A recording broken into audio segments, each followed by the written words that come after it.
Hi guys, welcome to this video. Compressing a tarballs. Tarballs can be compressed during creation with multiple different types of algorithms. One standard in use is gunzip, also known as gzip. This is done with the command tar space -czf switch. So first we need to create a directory for files. In this case the tar-demo3 directory is created, and now move your files into the directory. As earlier, the echo command will be used to create the files for this demonstration, so just create it. So now change into the directory that you wish to create tarball in.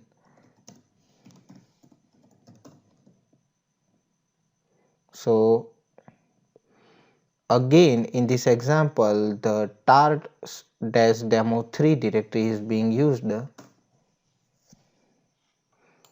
Use tar czf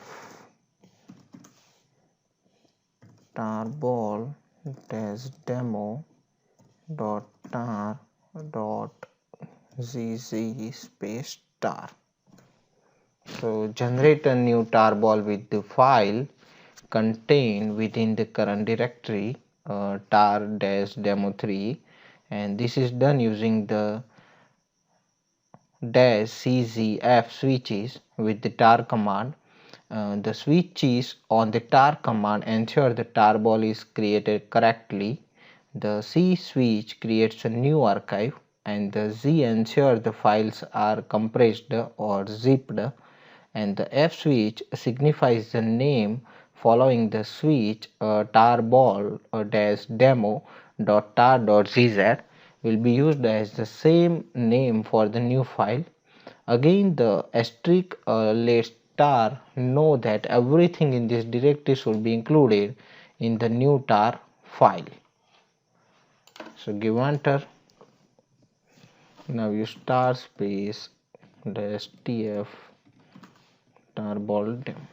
So listing the content of the tarball is done with the T and F switch.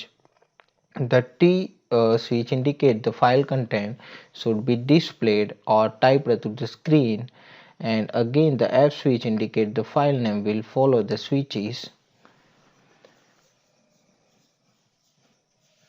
So extraction of file from a compressed tarball work exactly the same way as extraction from a non-compressed tarball. The only change is the X switch is used to indicate that tar should extract the content of the tarball. While it is not required, it is standard practice to name the file with the .zz extension to indicate to others that the tarball is compressed. So notice that the file in this example has two periods .tar.zz. This is totally acceptable in Linux environment and is standard with the compressed tar files. So thank you for watching this video.